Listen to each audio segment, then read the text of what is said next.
Next article है संस्कृति एवं शिक्षा संबंधी अधिकार, जो कि हमारा एक मौलिक अधिकार है, यानी कि कल्चरल एंड एजुकेशनल राइट्स। ये हमारे संविधान के आर्टिकल 29 से 30 तक उल्लेखित है। आर्टिकल 29 कहता है अल्पसंख्यकों के हितों का संरक्षण राज्य के द्वारा किया जाएगा। जो संख्या में कम है उन्हीं को अल्पसंख्यक बोला जाता है और उन्हें के हितों की रक्षा करना राज्य का कर्तव्य है और राज्य करेगा। आर्टिकल 29 के क्लोज नंबर 1 में कहा गया है कि नागरिकों के किसी भी अनुभाग यानी कि अनुभाग में अल्पसंख्यक भी आएंगे और बहुसंख्यक भी आएंगे को अपनी भाषा और लिपि तथा संस्कृति को बनाए रखने का अधिकार है। वैसे तो देखो ये सिर्फ अल्पसंख्यकों को नहीं है, अल्पसंख्यकों के लिए तो जरूरी है अपनी लिपि, अपनी संस्कृति या फिर अपनी लैंग्वेज को संरक्षण करने के लिए, लेकिन बहुसंख्यकों पर प्रतिबंध नहीं है कि वो अपनी भाषा का, अपनी लिपि का या अपनी संस्कृति का प्रसार ना करे या फिर उसको बनाए ना रखे। नेक्स्ट आर्टिकल है 29 का क्लोज नंबर 2, राज्य वित्त पोषित शैक्षणिक संस्थानों में केवल धर्म, मूलवंश, जाति तथा भाषा के आधार पर प्रवेश में भेदभाव नहीं करेगा।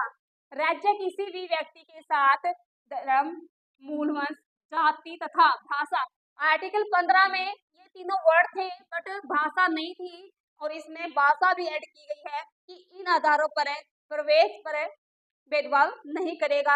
ऐसा नहीं कह सकते कि कोई भी शैक्षणिक संस्थान है सरकारी जो गवर्नमेंट के द्वारा वित्त पोषित है वो कह दे कि हम यहाँ पर हिंदी भाषा वाले को नहीं लेंगे या इंग्लिश भाषा वाले को नहीं लेंगे, तो उसको लेना ही पड़ेगा। ऐसे प्रवेश पर वो भेदभाव नहीं कर सकता।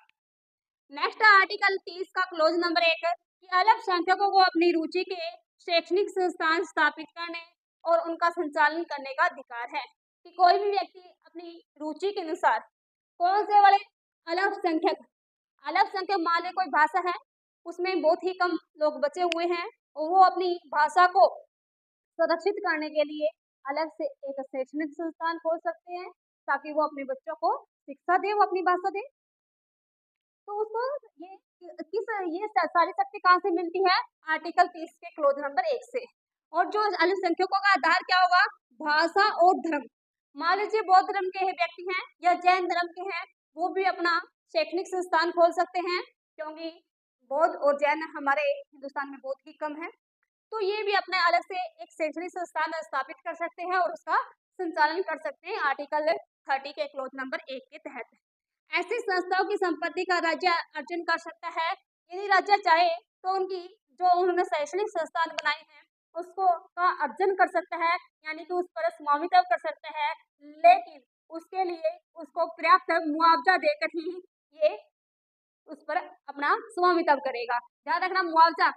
ऐसे ही हमारा संपत्ति का अधिकार था, यानी कि यदि कृषि भूमि को राज्य अधिग्रहण करता है तब भी मुआवजे का प्रावधान है।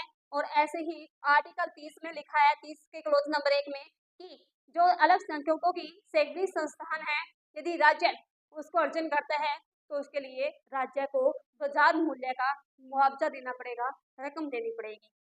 अल्पसंख्यक अपने बच्चों को अपनी भाषा में शिक्षा दे सकते हैं। अभी मैंने बताया कि कुछ मान लीजिए 20-30 है या 50 अल्पसंख्यक कोई भी है, अलग उनकी भाषा है तो अपने बच्चों को वो अपनी भाषा में शिक्षा दे सकते हैं आर्टिकल 30 के क्लोज नंबर 1 के तहत। आर्टिकल 30 का क्लोज नंबर 2 राज्य अनुदान देने में अल्पसंख्यकों के साथ भेदभाव नहीं करेगा, यानी कि राज्य जब किसी भी शैक्षणिक संस्थान को अनुदान देता है तो ऐसा नहीं है कि सिर्फ बहुसंख्यकों को जो शैक्षणिक संस्थान है उन्हीं को अनुदान दे, ऐसा नहीं है। वो समान रूप से क्या देगा? अनुदान देगा, ध्यान रखना। और आर्टिकल 30 जो का क्लोज नंबर 1 है ये आर्टिकल 29 के क्लोज नंबर 2 के अधीन है क्योंकि इसमें प्रवेश में आरक्षण की व्यवस्था लागू नहीं होती। नेक्स्ट है आर्टिकल 31। इसमें क्या था? संपत्ति का अधिकार हमें दिया हुआ था जो कि निरस्त कर दिया गया, यानी कि आर्टिकल जो 31 था ये हमारे मूल संविधान के भाग 3 में अनुच्छेद 31 और अनुच्छेद 19 के क्लोज नंबर 1 के एफ भाग में उल्लेखित था। आर्टिकल 19 के क्लोज नंबर 1 के एफ भाग में लिखा था कि संपत्ति धारण करने या अर्जन करने का अधिकार है। उसके बाद आर्टिकल 31 में लिखा था कि राज्य द्वारा संपत्ति के अधिग्रहण के खिलाफ आर्टिकल 31 था। यानी कि मूल संविधान में जो संपत्ति का अधिकार था ये 2 अनुच्छेदों में हमें दिया गया था। एक 19 के क्लोज नंबर 1 के एफ भाग में और दूसरा था 31 में। लेकिन इसको 44वें संविधान संशोधन 1978 के द्वारा निरस्त कर दिया गया।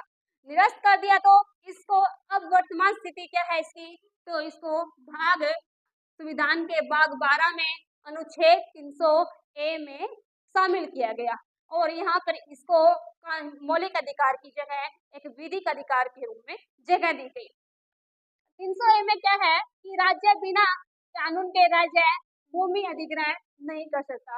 यानी कि कोई भी राज्य को अपनी कोई भी लोक व्यवस्था के लिए, सामाजिक कल्याण के लिए या सरकारी कोई हाईवे निकालना है, रेलवे लाइन निकालनी है, तो उसके लिए यदि उसको जमीन या भूमि अधिग्रहण करनी है तो उसके लिए बकायदा राज्य में हो सकता है। इसमें संसद और राज्य विधानमंडल दोनों आएगा तो कानून के द्वारा अधिग्रहण किया जा सकता है, बिना कानून के अधिग्रहण नहीं करेगा। नेक्स्ट है अनुच्छेद 31 ए। अब हमारे संविधान में 31 था लेकिन 31 ए नहीं था तो इसको संविधान संशोधन के द्वारा जोड़ा गया। क्या था इसमें, ये पहला संविधान संशोधन 1951 में जोड़ा गया और यदि लोकहित में राज्य संपत्ति का अधिग्रहण करता है तो मौलिक अधिकारों को चुनौती के आधार पर चुनौती नहीं दी जा सकती।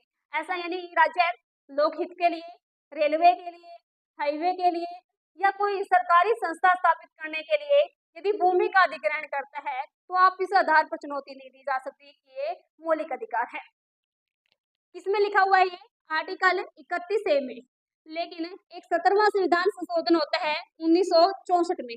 इसमें कहा कि राज्य कृषि योग्य भूमि का यदि अधिग्रहण करना चाहता है तो बकायदा उसको मुआवजा देना होगा, हर्जाना देना होगा। हर्जाना देने के बाद ही वह भूमि का अधिग्रहण कर सकता है। किसके लिए करेगा, जब भी लोक हित के कार्यों के लिए। नेक्स्ट है अनुच्छेद 31 का 31 बी। 31 बी की भी संविधान में नहीं था, मूल संविधान में नहीं था।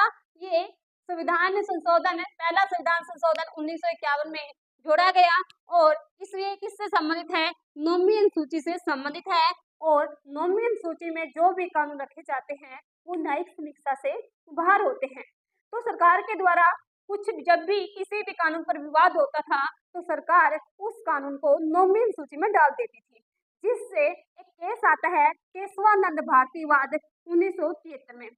उसमें कहा कि सरकार तो ऐसे सभी कानूनों को नोमियन सूची में डाल सकती है जिसमें सरकार जिस कानून पर चाहे कि कोई न्यायिक समीक्षा ना हो उसी कानून को नोमियन सूची में डाल देती थी।